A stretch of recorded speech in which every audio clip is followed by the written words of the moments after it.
Rasanya kamu tidak pernah memberi tanggapan. Aneh, kok sekarang berubah sih? Ini loh Edo, biarpun saya tidak pernah masuk juara, yang penting saya tidak pernah dipanggil di kantor karena kedudukan. Ya, saya melihat itu karena kamu panggil, biar ada teman.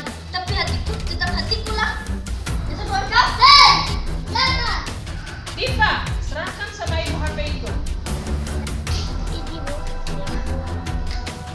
Cantik, tapi sayang, suka pelapor. Jadi, Nias, Gido, kalian ini adalah anak yang bisa memberikan contoh yang baik di sekolah kita dan lebih-lebih sama teman-teman.